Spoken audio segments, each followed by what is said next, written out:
मैं हैरान हूँ, मैंने धरती पर कभी नहीं देखा कि किसी ने यौन शोषण की शिकायत झूठ की हो।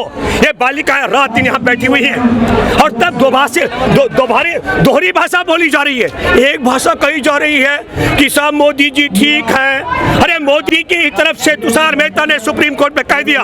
इसलिए मैं आपके माध्यम से एक बात कहना चाहता हूँ, सुप्रीम कोर्ट में बैठे जजों से भी इसको पीपीली लाइव न बनाया जाए।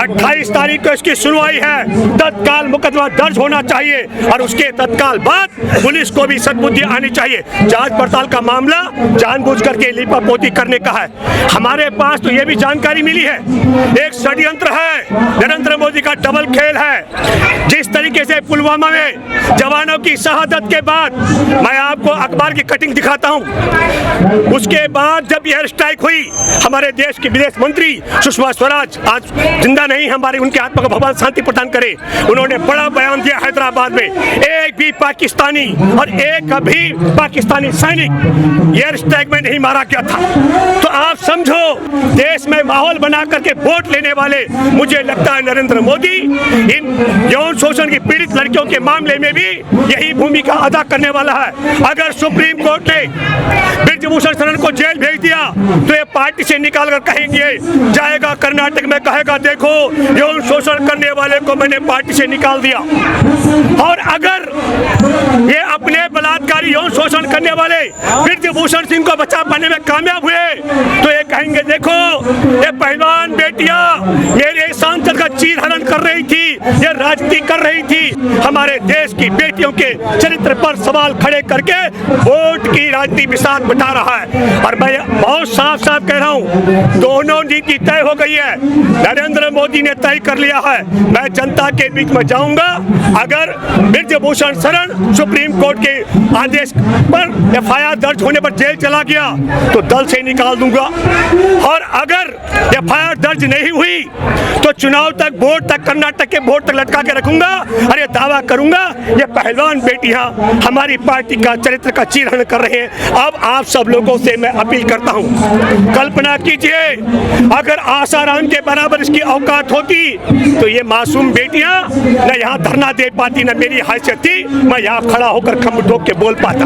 लेकिन आसाराम की हैसियत के मुताबिक उसके जूती की नोक के बराबर ताकत रखने वाला ब्रजभूषण, उसके खिलाफ मोदी सरकार फैसला नहीं ले रही है। और मैंने फिर कहा, जो नालायक मोदी को ग्रीन चिट दे रहे हैं और सिर्फ अकेले ब्रजभूषण पर सवाल उठा रहे हैं, उनसे मैं कहना चाहता हूं, तुषार मेहता ने सुप्रीम कोर्ट में जो कुछ कहा वो ब्रजभूषण का पक्ष नहीं था, वह भारत की मोदी सरकार का पक्ष रखा गया। और वो पक्ष है हमारे देश की बेटियों के चरित्र पर सवाल खड़े करना और ब्रजभूषण शरण को बचाने का षड्यंत्र है। कोई सवाल आपके मन में तो कर सकते हैं आप, इसका मैं एक जवाब देता हूं। जिस दिन हमारे देश में अदानी के खिलाफ सवाल उठाया राहुल गांधी ने, तो राहुल गांधी की सदस्य छीनने के लिए चुटकियों में काम हुआ।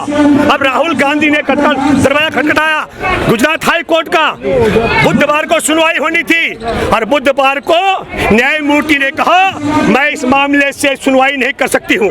अब मैं जरा जानना चाहता हूँ, जब तारीख तय हो गई हो उसी जज के पास और वो जज सुनवाई से आनाकानी कर रही हो, मुझे लगता है कि कर्नाटक चुनाव तक नरेंद्र मोदी इस मामले को जानबूझ के लटकाने का षड्यंत्र करने जा रहा है, ताकि किसी भी तरीके से दोनों स्थिति में वो कह सकता है कि देखो सुप्रीम कोर्ट में मामला है, अगर यौन शोषण करता तो अब तक मुकदमा दर्ज हो गया होता। इसलिए मैं आपको कहना चाहता हूं, मुझे लगता है, फिर मैं कहना चाहता हूं, ये सवाल जो आपका मेरे से है मैं सुप्रीम कोर्ट में बैठे जजों से करता हूं। आपकी प्रतिष्ठा दांव पर लगी हुई है, आपकी जिम्मेदारी बनती है कि आप इस मामले पर तत्काल एक्शन ले और यौन शोषण के आरोपी को गिरफ्तार कराएं और नार्को टेस्ट करवाकर दूध का पानी कराएं। जब वो राज्यपाल थे कश्मीर के तो उन्होंने बड़ी शिकायत कर रखी है, उस शिकायत में उन्हें गवाह के तौर पर या साक्ष्यों के तौर पर बुलाया गया है। उसका CBI के इस निमंत्रण का इससे कोई लेना देना नहीं है।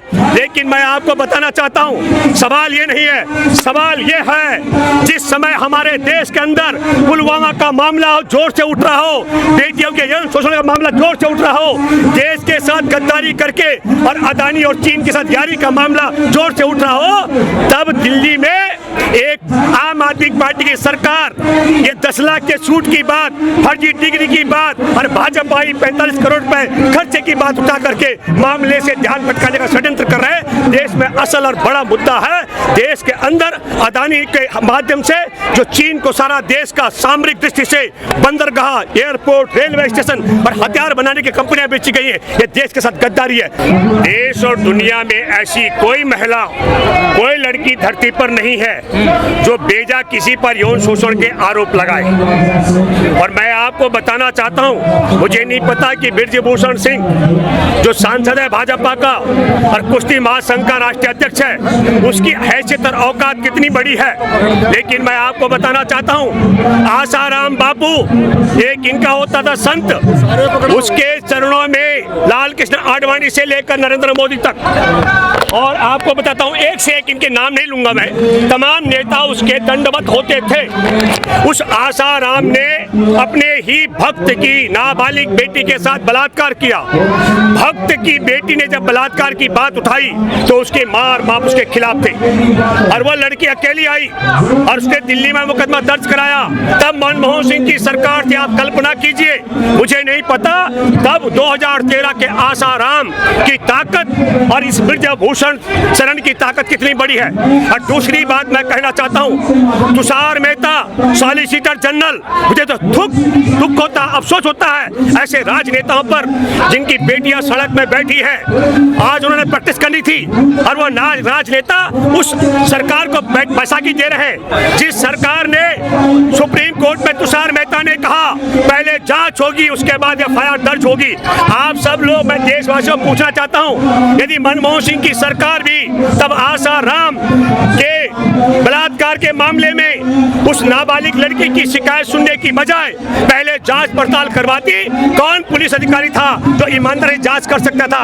आप सब लोगों ने देखा होगा कितने गवाहों की हत्या करवाई आसाराम ने। तब मैं ये कहना चाहता हूं आप सबके माध्यम से, और जो लोग दोहरा भूमिका निभा रहे हैं कि साहब यौन शोषण के मामले में बृजभूषण को दंडित किया जाना चाहिए और मोदी जी का गुणगान कर रहे हैं, वो सब का सब दोगलापन है।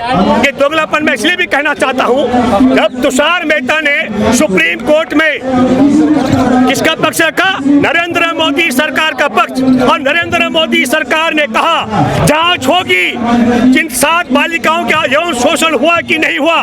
जो मोदी और मोदी सरकार हमारे देश की पहलवान बेटियों के चरित्र पर शक करती है, सवाल खड़े करती है, ऐसे नालायक सरकार को 1 मिनट भी सत्ता में बैठे रहने का हक नहीं है। और जो हमारे देश के अंदर दुनिया के पहलवानों को पराजित करके मेडल ला रही हमारे देश की बेटियां, और उन पर शक करने वालों के साथ जो बैसाखी के रूप में सांसद डटे हुए हैं मोदी सरकार के खिलाफ, मैं देशवासियों आप सब लोगों से अपील करता हूं, 2 जूते पैर में पहनते हो, एक जूता हाथ में निकाल करके ऐसे नेताओं को ठीक करने की जिम्मेवारी आपकी बनती है।